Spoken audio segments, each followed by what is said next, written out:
안녕하세요. 5월 10일 10일수 해외 주식 뉴스 요약입니다. 어스 스톡마켓에서 일어나고 있는 상황에 대한 뉴스입니다.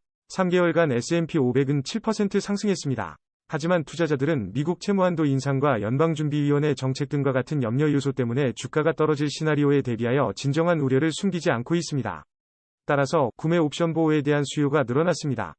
다음은 블룸버그 보도에 따르면 미국 제조업물가지수 CPI 보고서에 대한 기대감으로 아시아 주식의 위험 수요가 줄어든 것으로 나타났습니다. 이에 대한 대응으로 다양한 기업의 주가가 하락하였으며 중국의 테크 기업들도 금리 변화에 민감한 기술 주식의 약세에 맞서면서 하락하였습니다. 다음은 유로 지역과 세계 시장에 대한 오늘의 기사입니다. 덤블 속의 우크라이나 전선에 대한 내용과 미국 채무 한도 협상이 막혀있는 상황이 계속되고 있습니다. 일이 어떻게 흘러갈지 기다리는 동안 5월 재료 CPI 데이터가 발표됩니다. 만일 기존의 인플레이션 예측치를 상회하는 데이터 발표가 나온다면 이는 미 국제금융시장의 가산점이 될 수 있습니다. 다음은 중국 국영기업 연속 상승에 대한 뉴스입니다. 하지만 이번에는 수익 실현으로 인해 상승세가 약해지고 있습니다. 중국 저절한 수출업 데이터와 지정학적 긴장 표시가 경제 회복에 대한 우려를 불러일으켰습니다.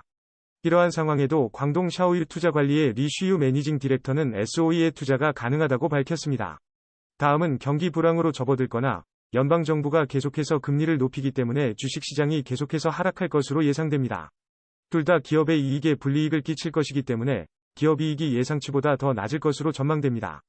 이는 미국의 최고 선물 매매 업체인 모건 스탠리의 최고 증권 전략가 마이크 윌슨이 전망한 내용 중 일부입니다.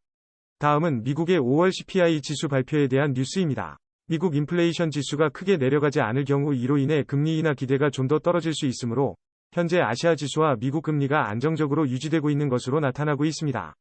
미국 채권의 경우 3년 만기 국채에 대한 수요가 매우 강한 편이며 유례없는 불이행에 대한 우려로 활기 있는 수요가 지속되고 있습니다. 다음은 미국채 금리 인상 우려와 관련하여 미국 4월 소비자 물가 지수 발표를 앞두고 불안 증세가 느껴지고 있는 아시아 지수입니다. 미 금리 인상 기대감이 약화될 가능성 등으로 불확실성이 증가했으며 위기 상황 시 대응 불가능한 트레저리 자금 수요가 증가하고 있습니다. 그럼 오늘의 요약을 마칩니다. 감사합니다.